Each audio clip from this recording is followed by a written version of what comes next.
دغه یو ملګري ویل چې یو عالم دی مشر دی او دغه شانتي موږ ورته احترام لرو زموږ د پلار په ځای باندې دی ګیره سپینه ده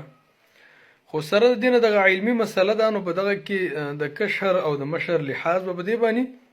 چې په کار د سړی هغه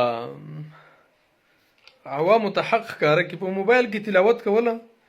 دې کې هیڅ ممانعت نشته کومه بېادبي هم په دې کې نشته دی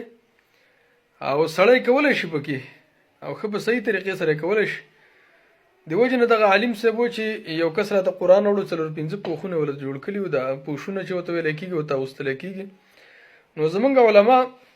چې کله بیان کوي لاول د هغې دپاره صرف لشل په ځایل دغه پوښ دپاره د پوښ دپاره دغه کوي قرآن کریم ته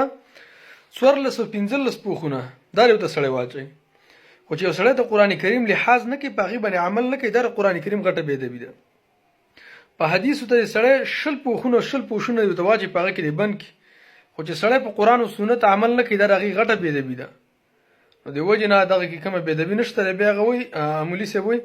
چې مطلب دا سړی لیټرین ته نه باسي تشناب ته نه باسي غسل خانې ته سړی نه وځي نو دغه موبایل ورسره په دې کې قرآن کریم دا خو د سینې مثال لري یو سړی حفظ کړی دی نو قرآن کریم یې په زړه کې دی په سینه کې دی دا چې لیټرین ته نه ننوځي خو دغسې دام دی که نه نو کوم ممانعت نه لري سړی پکې تلاوت شي کولی کومه بده خبره نه ده انشاءالله تعالی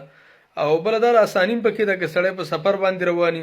په گاډي کې کینې بس راویخلي تلاوت پکې وکړي سړی کار کوي نو لږ ساعتو ته فارغه میلاو شي تلاوت پکې وکړي دغه شانتې نور ډېر طریقې ډېر اساني پکې ده